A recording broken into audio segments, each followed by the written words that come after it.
for all my time around in YouTube and what have you, and, just general forums stuff, I always without fail come across really balmy stuff. Like, just the whole charade on shotgun microphones, Rode, cans over having open speakers. I don't get it. It's the same with editing and, well, instruments and toys is really. But the problem, and I would really like to talk about some of these things. Well, I can. I'm the only one here. Is that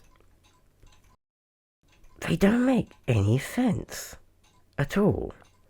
It just feels to me like people in the industry are regurgitating things that they don't necessarily understand why. They're just like, oh, well, this is what you do. This is what you do. So therefore, and it exists for a reason, so we should all do it, which I think is utterly ridiculous. You should understand why something is as is. But, and it's, yeah. So I thought, well, I haven't done anything like this before, so maybe I will. And bear in mind, I don't edit vlogs, I don't do anything like this at all in any capacity. So this is just going to be talking head, or more, talking mask. Headphones versus open speakers. Now, people will always say that, oh, well, if you have open speakers, it's like Rocket 5s. Oh, well, you can, you have the staging. I have staging. What are you talking about? I have staging. I get it. What they're saying is that, when you have speakers at the very front of you, you can hear how it sounds in the room that you're in, which you can't do with headphones. But at the same time,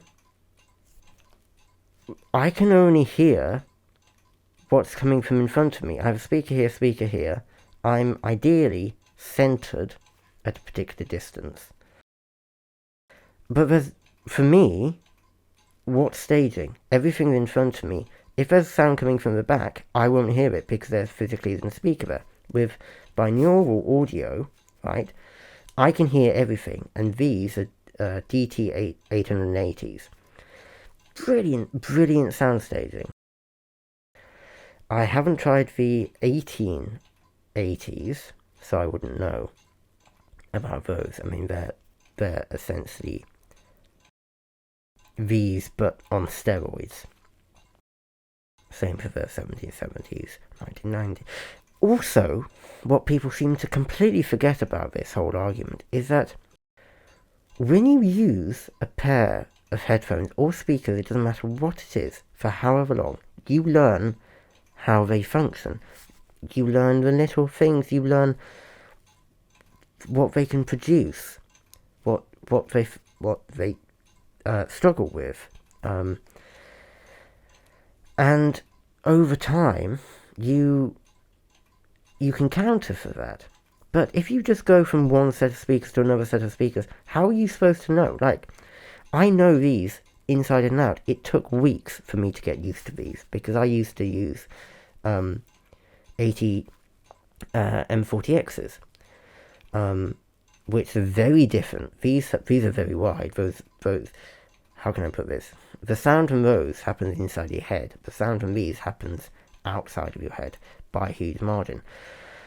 And with these as well, because of that, the sound staging, I can have an instrument be here, and I can have an instrument be here, which is outside of the camera view. But you don't have that with open speakers. I'm sorry. I will die on that hill. And I don't care how many people say, oh, well, this is what you do in the industry. what you do in the industry has nothing to do with what I do in the industry. I don't care how you set up your speakers. If I'm used to these, I will use these. I know how these handle audio. So I'm just going to use these. If I have a set of Rocket 9s, Rocket 5s, yes, brilliant speakers, absolutely brilliant. But if I hear sibilance, I'm going to know what to do with it on these. I won't know what to do with it on there because I won't have any reference.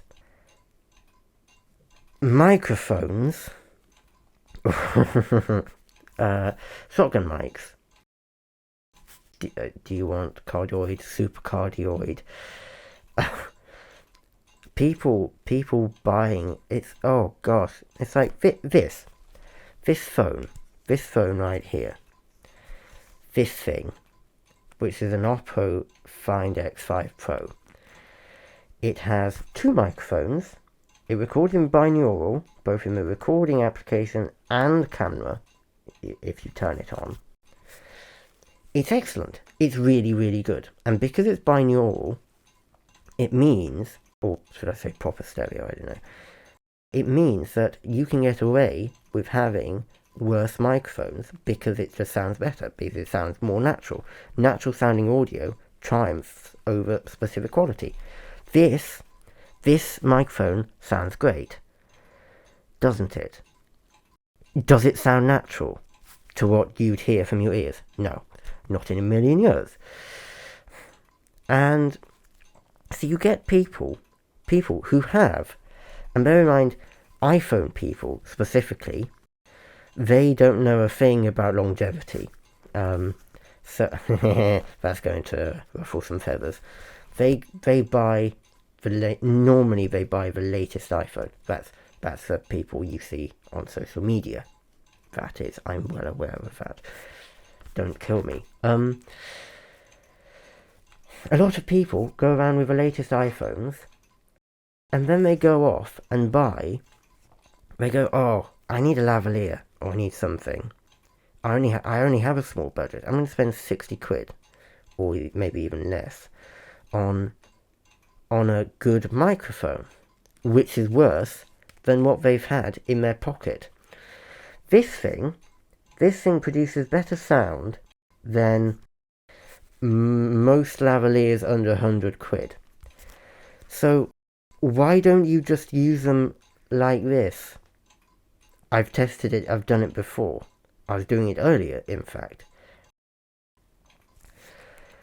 It doesn't make sense at all, because, okay, sure, 100 quid, under £120, that's really where you start getting quality for lavaliers. But some of those are really chunky. You have the external lavaliers, which are usually many vulgar words I have for those, and then the transmitters. Transmitters are the thing where the true cost is. And these beat the lavaliers. And without the lavaliers, you have this box. You know, at that point, you might as well just have a dead cat for your phone and just talk like this, because it will be just as good or better, depending on your budget. Now, of course, if you don't have a flagship phone, or even, you know, you just went out and bought a cheap, say a Fairphone. Yeah, no, you're not using one of those. No, not in a million years. But it just doesn't, save money on petrol or something. There you go. And shotgun mics, specifically, the Rode, they're awful. They sound terrible. I don't understand why people go on about them so much. Like, oh, well, here's a really good mic, and I hear it, and I think, noise, more noise, noisy amp. And then I hear a lot of sibilance, very, very light mids, barely any bass. And then these same people go, okay, now let's EQ it to all high heavens. Let's EQ it Let's put a load of compression on it. Doesn't it sound good? And I'm thinking, oh, okay, so you've just taken something bad and just EQ'd it to make it sound better. You know what you can also do? You can do that on one of these as well. You know, I recorded a track, music track, on this very device, EQ'd it, and it was better than actually a good amount of stuff I've heard on Spotify from independently produced. I'm not going to name drop, obviously. Independently produced albums. So it baffles me. It really does baffle me. Just even this camera, which is a Canon EOS R, records in stereo.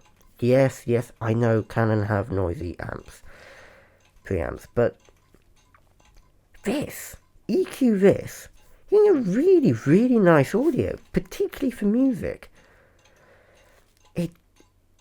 Why are you spending money on cheap tack Rode mics when you don't need to? It doesn't compute in my head. Particularly for dialogue, for vloggers. Think people, you know, those Rodes. Let's see, what's it called? Actually, what's that most popular one? Oh, here it is. Rode Go. And then there's the Rode Video Mic Pro R. Those, just no, they aren't good. What's my camera doing? They aren't good. They really are not good microphones sounding at all. I get it, they're cheap, just, you want a super cardioid for things like that. You don't want a cardioid mic, you want a super cardioid. Shotgun, yes, you do. For good stuff, high-end audio that you're not going to compress at all. Also, that you can use without compression or really any EQ to make it usable. You're looking at over £200. You know, you're looking at, for something excellent, mid-range excellent, you're looking at least £300. Full stop. Take a look at Sennheiser MKE 440, for example.